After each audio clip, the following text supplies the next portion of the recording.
Em nome do Pai que me criou, do Filho que me resgatou, do Espírito Santo que me santificou, divina vontade, reina na minha vontade. Minha mãe, eu te amo e tu me amas. Dai-me a glória da divina vontade para minha alma. Dai-me a tua bênção, Mãe, para que minhas ações sejam feitas diante de vossos olhos maternais. Vinde, Espírito Santo, vinde por meio da poderosa intercessão do Imaculado Coração de Maria, vossa amadíssima esposa e nossa mãe. Amém. Vinde, Espírito Santo, vinde por meio da poderosa intercessão do Imaculado Coração de Maria, vossa amadíssima esposa e nossa mãe. Amém. Vinde, Espírito Santo, vinde por meio da poderosa intercessão do Imaculado Coração de Maria, vossa amadíssima esposa e nossa mãe. Amém. Ó Espírito Santo, alma de minha alma, eu vos adoro. Esclarecei-me, guiai-me, fortificai-me, consolai-me, dizei-me o que devo fazer, dai-me vossas ordens. Prometo-vos submeter-me a tudo que desejais de mim, aceitar tudo que permitirdes que me aconteça, fazendo ao menos conhecer a vossa vontade. Amém. Fiat. Eu vou ficar com esse trecho aqui, ó, o deleite de servir. E minhas delícias são estar com os filhos dos homens. Meu deleite é trabalhar por eles e beneficiá-los. Minha alegria é morrer por eles. Meu contentamento é ser seu mestre e redentor. Minhas delícias é levar do pó o pobre e unir-me com o humilde, abaixando para isso minha divindade, cobrindo-a e escondendo-a sob a natureza humana.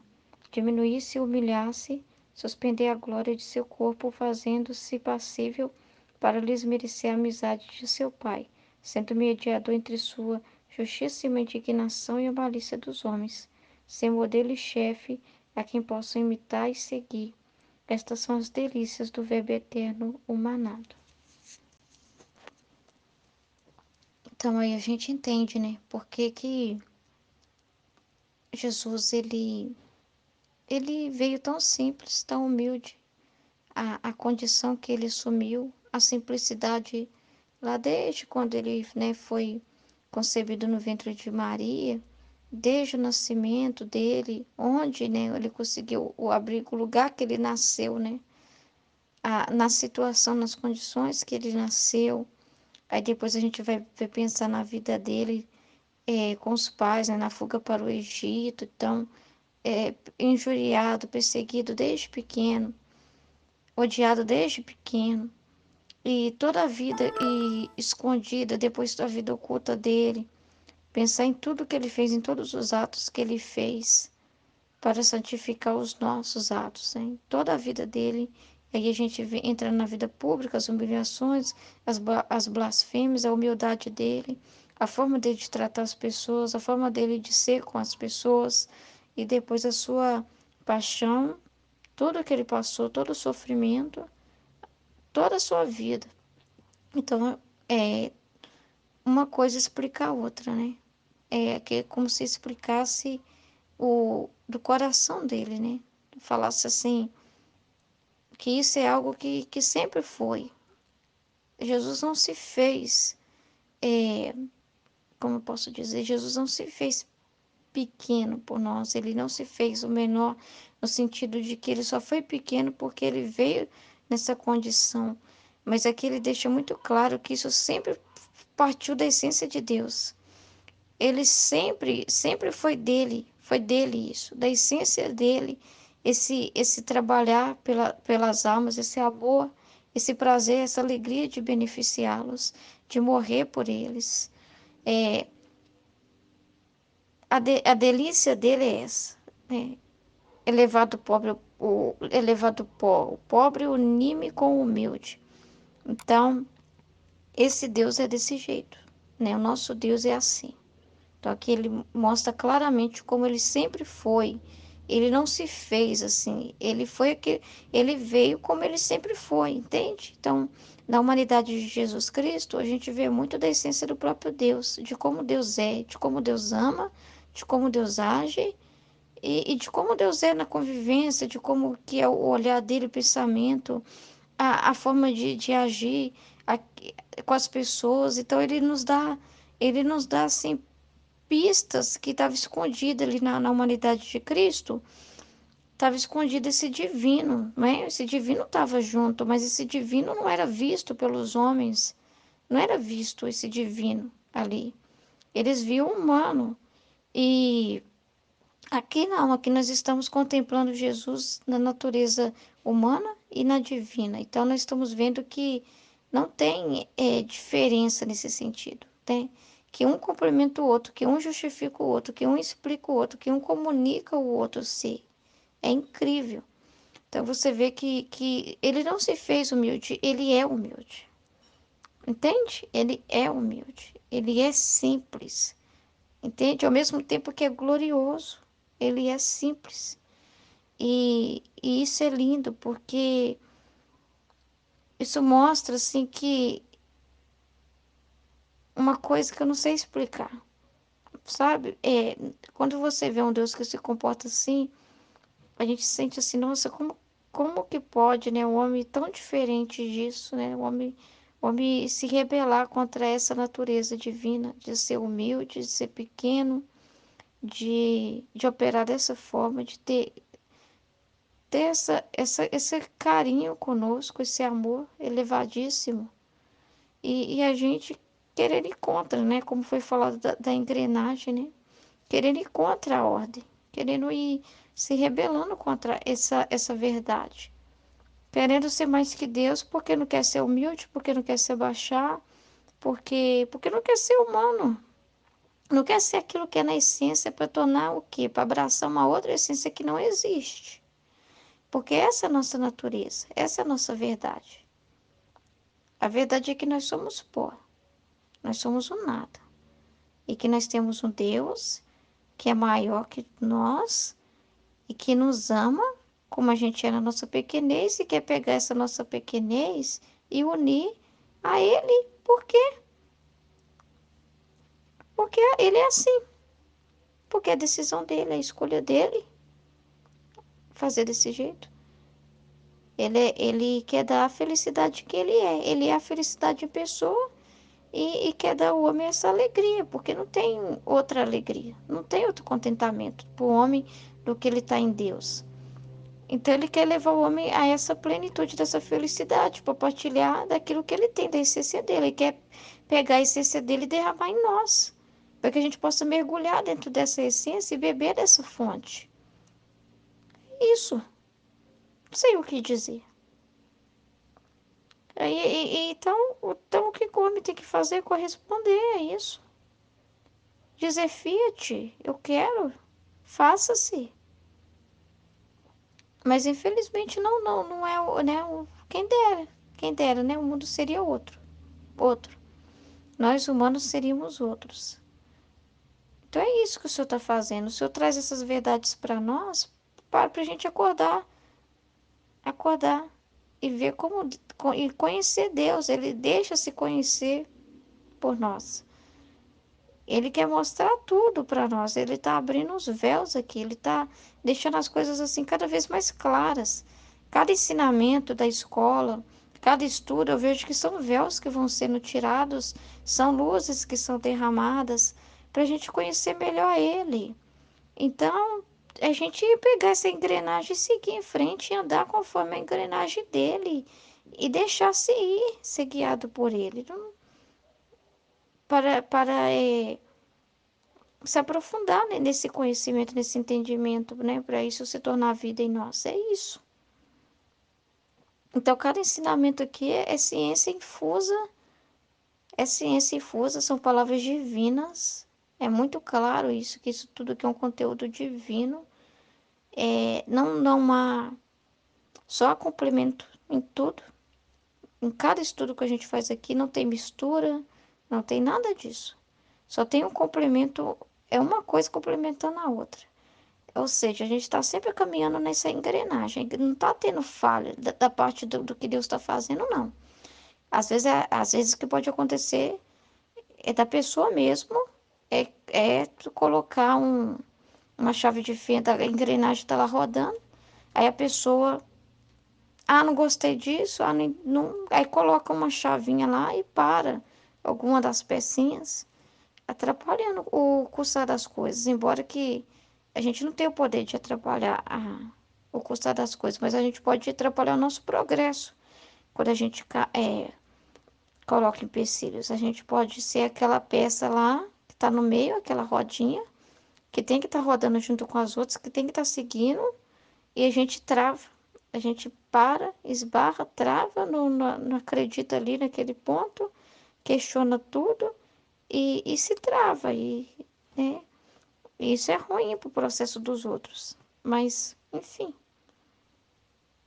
da parte de Deus é perfeito. Da parte daquilo que Ele está nos dando aqui, de conhecimento, de entendimento, é perfeito. Não, a gente fica sem ter o que falar às vezes, porque é um conteúdo tão grande, tão extenso e tão de sabedoria, de santidade, que, nossa, a gente se sente assim na felicidade e um céu, em um contentamento junto com Ele, sabe? Um contentamento de beber dessa fonte, de agradecer muito por Ele nos dar isso, por Ele estar permitindo isso. É uma dádiva, cara, estudo, uma dádiva de Deus, que eu posso dizer isso. E é isso, vamos voltar para a amizade com o nosso Pai, porque, nossa, é bom demais estar com Deus. É bom demais aprender com Ele, se deleitar. Se Ele se deleita em nós, que somos as delícias dele, Ele também é a nossa delícia, o nosso deleite, o nosso contentamento, a nossa força. Amém? Em nome do Pai, do Filho e do Espírito Santo. Em nome Amém. do Pai que me Fiat. criou, em nome do Filho que me resgatou, em nome do Espírito Santo que me santificou, divina vontade, reina na minha vontade. Nós estamos estudando a 7ª semana da mística Cidade de Deus. E nesse trechinho, Jesus fala a Santa Ágreda: Cristo e Maria, fonte da graça.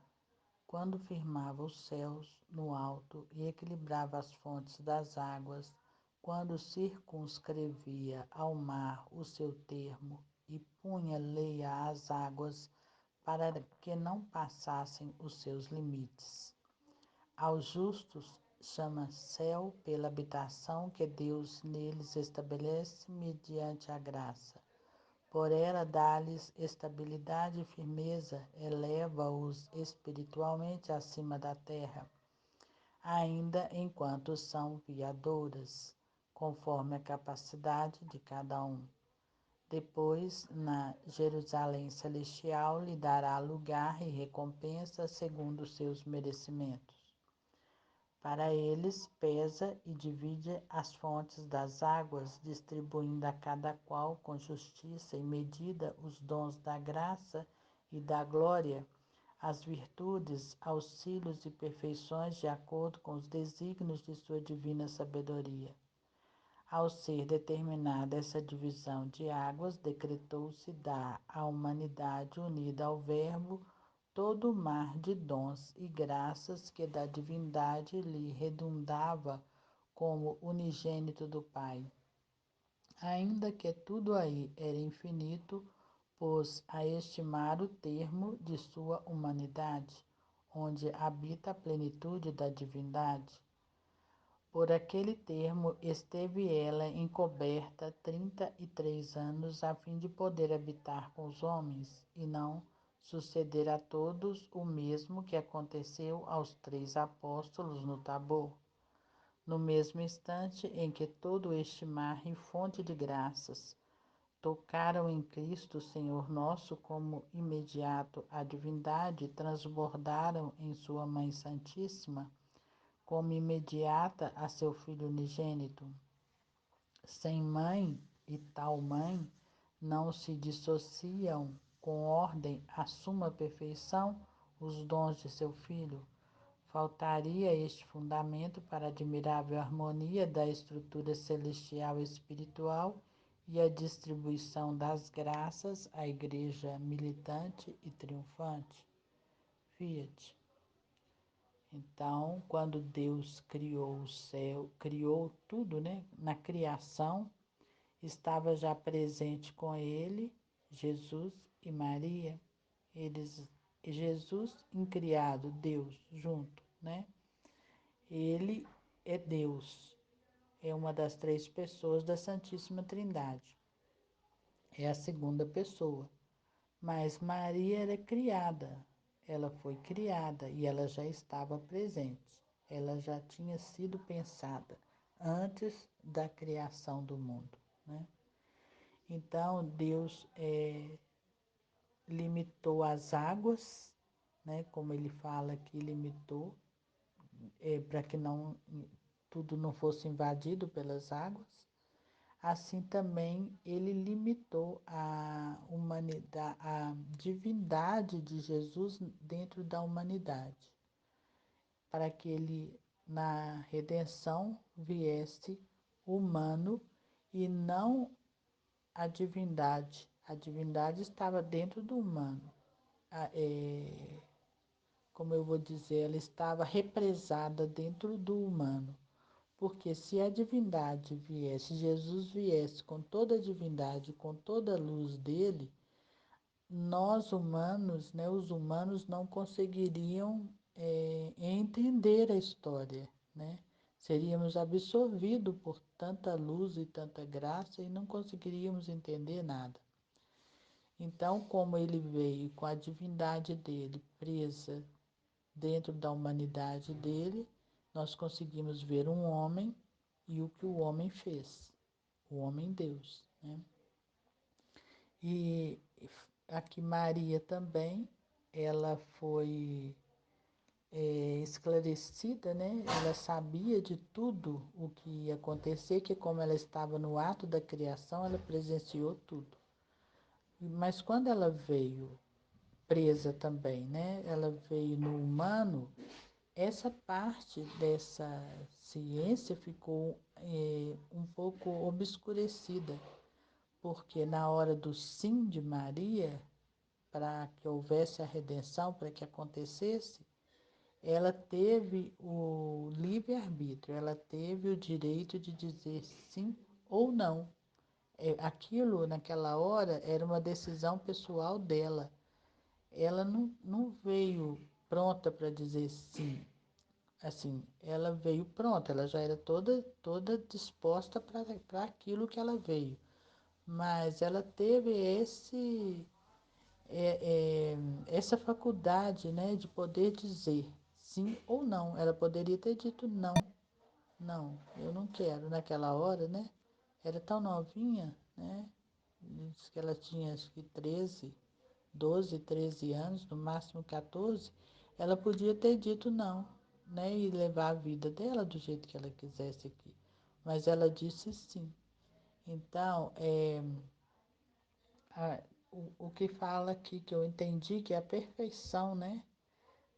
Não podia ter deixado de fora Maria, né? Claro, ela também faz parte da história da redenção. Em nome do Pai que me criou, em nome do Filho que me resgatou, em nome do Espírito Santo que me santificou. Divina vontade, reina na minha vontade. Minha mãe, eu te amo e tu me ama. Dai-me um gole da divina vontade para a minha alma. Me abençoa, Mãe, para que todas as minhas ações sejam feitas diante de vossos olhos maternais. Amém. O deleite de servir. E minhas delícias são estar com os filhos dos homens. Meu deleite é trabalhar por eles e beneficiá-los. Minha alegria, morrer por eles. Meu contentamento, ser seu mestre e redentor. Minhas delícias é levar do pó o pobre e unir-me com o humilde, abaixando para isto minha divindade, cobrindo-a e escondendo-a sob a natureza humana. Diminuir-se e humilhar-se, suspender a glória de seu corpo, fazendo-se passível para lhes merecer a amizade de seu Pai, sendo mediador entre sua justíssima indignação e a malícia dos homens. Ser modelo e chefe a quem possam imitar e seguir. Estas são as delícias do Verbo eterno humanado. Gente, é impressionante. Como Deus é lindo, como Jesus é maravilhoso, o Verbo humanado. Meu Deus, é incrível demais. Eu estava aqui conversando com Jesus. Falei, Jesus, eu fico impressionada demais. Eu fico impressionada quando eu paro para pensar assim na sua bondade.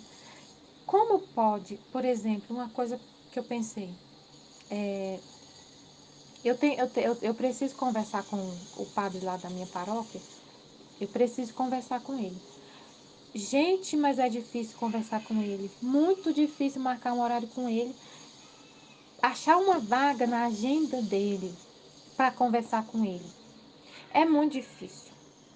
E para falar com Jesus, para falar com Deus, com o Criador, Ele está disponível. Na hora que eu quiser falar com Ele, basta eu querer abrir minha boca, Ele está disponível para falar comigo. Ele falou, as minhas delícias está com o Filho dos homens. Ele ama tanto ficar com a gente, que Ele criou uma vida dele para cada um de nós. Ele fala isso no livro do céu. Tem um, como se assim, Deus é único, ele está em todos os lugares, mas é como você pode achar assim, Jesus é só meu, uma vida divina só sua, é só para você, você não precisa dividir ele com ninguém, você é só dele, ele é só seu, você tem ele só para você, ele quis assim, uma decisão dele, né, um decreto dele, está disponível, está em todos. Então, se eu precisar falar com ele, ele está aqui comigo, só para mim. Eu não preciso esperar ele falar com outra pessoa. Aí eu falei, Jesus, mas é mesmo essa pessoa? Se eu tivesse que esperar, se o Senhor fosse o único, né? Eu tivesse que esperar numa fila para falar com o Senhor. Eu nunca ia passar minha vida inteira aqui, nessa terra. Nunca ia conseguir falar com o Senhor. Nunca, nunca, nunca. Sei lá, ia ser muito excepcional. Igual se eu precisar, por exemplo, falar com o Papa. Quantas pessoas que conseguiu falar com o Papa, né? O Papa Francisco, por exemplo. Pouquíssimas pessoas da face da Terra têm acesso ao Papa. Se eu quiser falar com o Papa, só se eu encontrar por acaso com ele, ele fala, ia pegar na minha mão e tudo, né? Sei lá, se eu fosse lá e tudo. Nossa, e Jesus, o Verbo humanado, ele está disponível para todo mundo. Aí eu falei assim, Senhor, bilhões de pessoas iam estar na fila para falar com o Senhor. Aí ele, não, minha filha, não é todo mundo que quer falar comigo. Aí eu, nossa, Jesus, é verdade. Tem gente que não quer falar com o Senhor, não gosta do Senhor, não te ama. Meu Deus, como pode a gente não te amar? Onde é que eu estava? Como diz Santo Agostinho. Santo Agostinho. Onde que eu estava quando eu não te amava? Como que eu conseguia viver sem te amar? Sem falar com o Senhor? Gente, que absurdo. Ele estava aqui o tempo todo me ouvindo e ele estava o tempo todo e eu não falava com ele. Como pode uma coisa dessa? E eu ficava buscando as criaturas, buscando, mendigando o amor, a atenção das outras pessoas.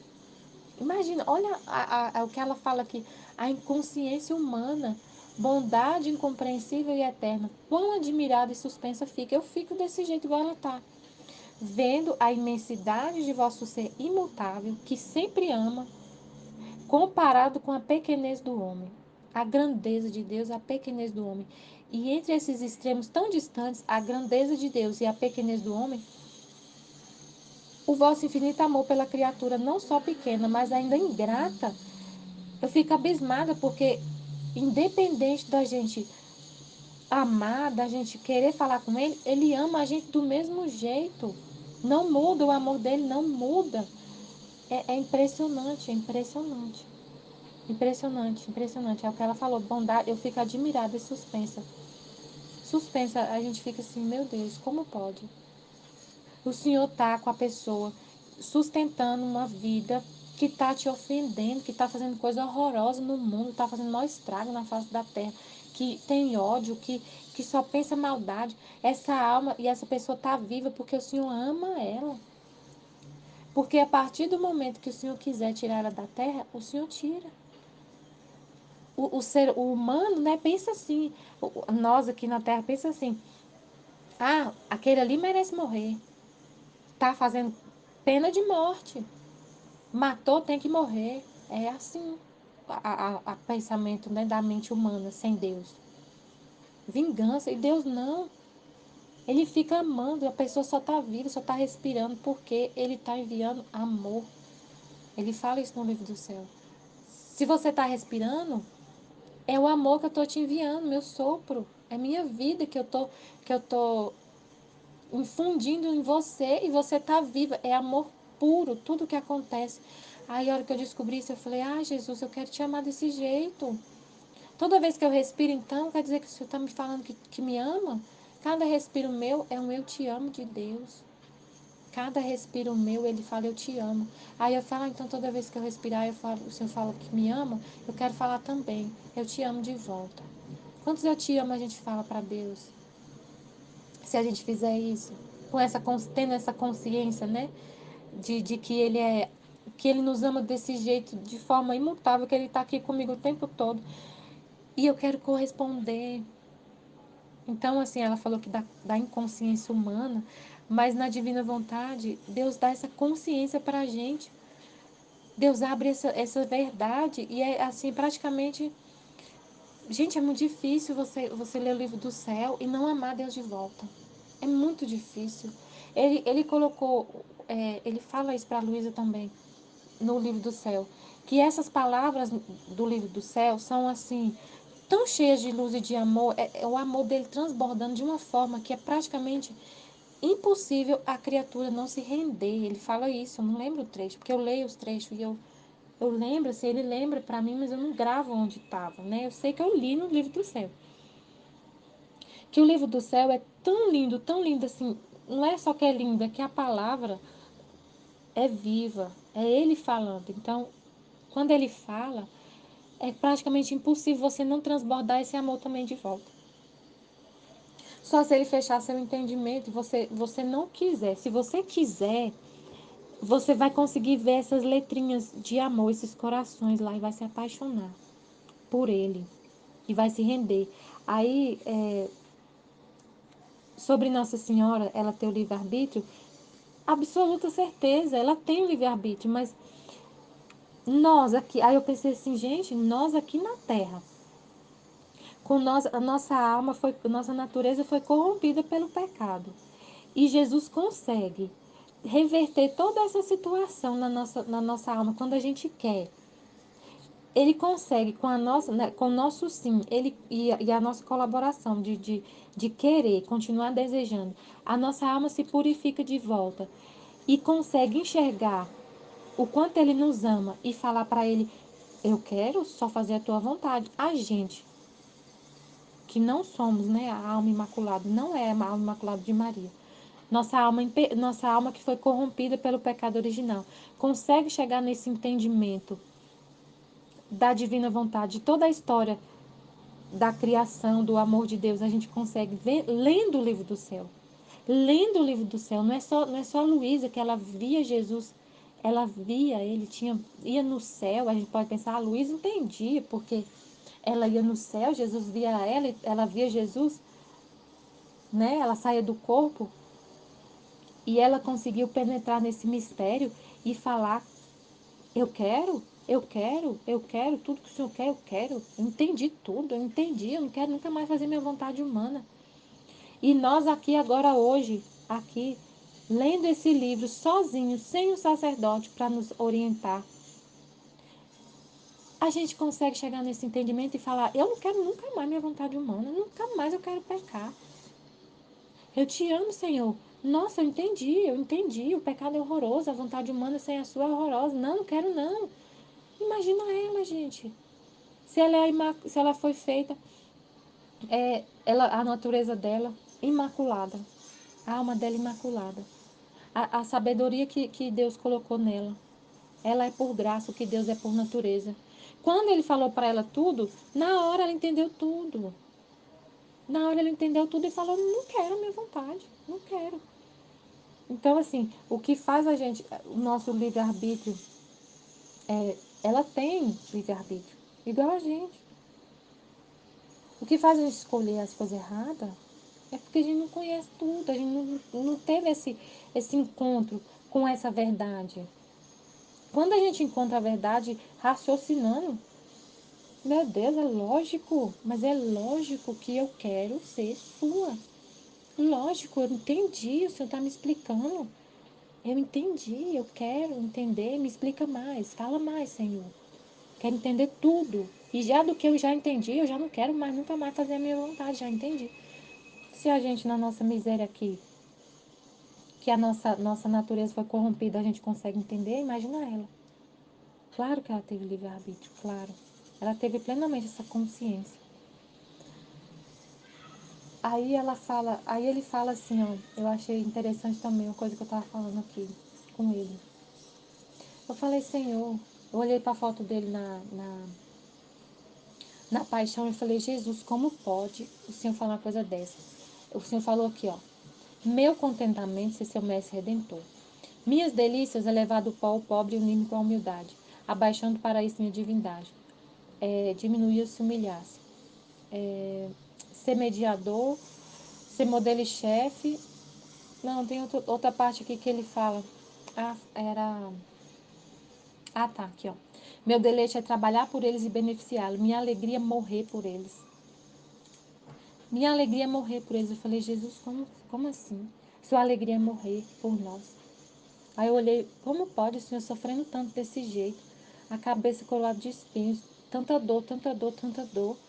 E o Senhor fala aqui que a alegria do Senhor era morrer. Então quer dizer que sofrer não é ruim. Sofrer é ser feliz. A felicidade não está em não sofrer. Ele fala isso também no livro do céu. Ele fala: a felicidade, a infelicidade, a tristeza vem de não amar. De não amar. De não amar Deus o suficiente. Não é sofrer, não é a dor que causa tristeza em você. Não é a dor, se você estiver sentindo alguma dor, não é isso que está te fazendo infeliz. É você não conhecer o amor. Aí eu falei, meu Deus, aonde vê então que sofrer é ruim, que sofrer deixa a gente triste e a gente corre da dor. De onde vê isso? O sofrimento é desse jeito agora porque Jesus sofreu. Tudo que ele fez foi divinizado. Então a cruz, antes dele morrer nela, era castigo para assassino. Ele não foi o primeiro a morrer na cruz. Tinha essas pessoas lá no, em Jerusalém que morria crucificada. Era a pena dos bandidos.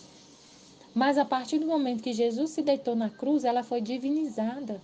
Tanto que Nossa Senhora fala acho que é nas 24 horas da paixão, na última hora, ou na 23ª, não lembro, ela fala assim, cruz cruel sim, mas agora santa, porque teve contato com o corpo do meu filho. Então tudo que Jesus tocou, tudo que Jesus fez agora é divinizado, fundido com ele. Então a cruz é dor, mas a cruz é alegria, a cruz é felicidade, a cruz é amor. A cruz, ele fala no livro do céu que a cruz e ele é a mesma coisa. Por isso é alegria, porque ele é a fonte da felicidade. Se ele está lá, então é feliz. O trabalho, ele trabalhou. O trabalho foi divinizado. Se a gente consegue ter essa consciência e amar, tudo fica belo, tudo é felicidade, tudo é paz. É estranho falar isso? É estranho mesmo. É muito estranho você falar, eu estou sofrendo, mas estou feliz. Isso acontece porque Jesus sofreu. Tudo que ele fez, e se você está fundida com ele, e ele está habitando em você, e você está na graça, você tem essa consciência, tenho certeza que você vai entender o que eu estou falando. Ao mesmo tempo que está sangrando, está feliz. É estranho, porque o comum é a gente achar, eu estou sangrando, estou sofrendo, vou ficar triste, vou chorar. Aí Jesus chorou, mas ele estava feliz, vai entender. O espírito dele estava feliz, ele está falando, a minha alegria é morrer por vocês. Meu contentamento ser o seu redentor. Minha delícia é te elevar do pó e unir-me com você, humilde. Quem é humilde? Humilde é aquele que consegue entender esse mistério, que não tem aquele muro que divide Deus e a pessoa. O humilde fala, eu sou toda sua, Jesus. O humilde aceita a vontade de Deus. O humilde aceita, eu amo ser sua. Amo tudo que o Senhor faz. O Senhor me criou, eu fui criada para o Senhor, eu amo ser assim. Amo o seu decreto. Acho lindo. Não vou contra nada que o Senhor fez, o que o Senhor decidiu. O humilde ama a Deus. Depende dele para tudo. Sabe que ele é o cabeça, ele é o que nós somos dele, eu sou dele. Então eu não quero fazer nada sem ele. Se ele é o cabeça, ele que sabe de todas as coisas. E eu vou aceitar tudo que ele quiser. E pronto. Então não importa se está doendo, se está sofrendo, se está chorando. Está feliz. A felicidade divina. Divina. Amém, filha de Jesus, eu confio em vós. Cristo Amém. e Maria idealizados por Deus. Fui engendrada ou nascida, o que significa mais que concebida. Ser concebida refere-se ao divino entendimento da Beatíssima Trindade ao idear, é, idealizar, sonhar e como que refletir sobre as conveniências e como refletir sobre as conveniências da encarnação. Ser nascida refere-se à sua vontade, que determinou no divino consistório a realização dessa obra. Então, aqui que concretizou que Nossa Senhora iria nascer para executar todo o plano de salvação, executando, por assim dizer, em si mesma esta maravilha da união hipostática e da pessoa de Maria Santíssima. A união hipostática é a Santíssima Trindade. Se eu não for, me corrige. Por isso, neste capítulo diz respeito, primeiro, que foi concebida e depois engendrada e nascida. Então, ela foi sonhada no coração de Deus, foi formada, foi toda é, é, foi toda formada lá no coração de Deus e depois ela foi nascida, como ela seria todinha, aí depois ela nasceu, porque antes foi ideada, em seguida decretada. Então Nossa Senhora já seria decretada, que ela já antes de ser, foi ideada e em seguida decretada. Então, Nossa Senhora foi idealizada assim por Deus como ela seria toda. Lá nos 31 dias fala que ela teria mares de sabedoria, mares de amor, mares de beleza e todos aqueles mares que Deus derramou abundantemente nela. E depois ela foi decretada, que depois que nasceu, então ela já foi sonhada por Deus de forma magnífica, como ela seria. E depois que foi decretado o nascimento dela, Cristo e Maria precedem qualquer previsão de pecado. Então, eles vêm antes de todo qualquer pecado. Antes do homem pecar, Jesus e Nossa Senhora, eles já existiam. Antes que a terra fosse criada, os rios e os eixos do mundo. Neste trecho fala-se sobre duas terras. A primeira terra, a do campo damasceno, onde o homem foi criado. A segunda terra era o paraíso terreal, onde logo depois foi colocado, que é o Éden, né? Que está em Gênesis 2, de 8 a 15. Antes de formar essa segunda terra, onde o homem pecou, foi determinada a criação da humanidade do Verbo. Então, que Jesus já então, antes de tudo, já era determinado que Jesus que viria se encarnar e se tornar homem, e a matéria da qual formaria a Virgem, a matéria da qual formaria Nossa Senhora. Então, depois de Jesus, Nossa Senhora. Deus queria preservá-la antecipadamente para não ter parte no pecado, nem a ele ficar sujeita. Então, Nossa Senhora precede tudo com Jesus, corredentora, tá ali, ela está sempre junto com Jesus. Nossa, isso é incrível. Os rios e os eixos do orbe são a igreja militante. A igreja militante somos nós que estamos aqui. A igreja padecente é os nossos irmãos que estão no purgatório, e a igreja gloriosa são os que já estão no céu. E os tesouros de graça e dons que impetuosamente dimanariam do manancial da divindade. Seria para todos em geral e mais eficazes para os santos e escolhidos, que semelhantes a eixos movem-se em Deus.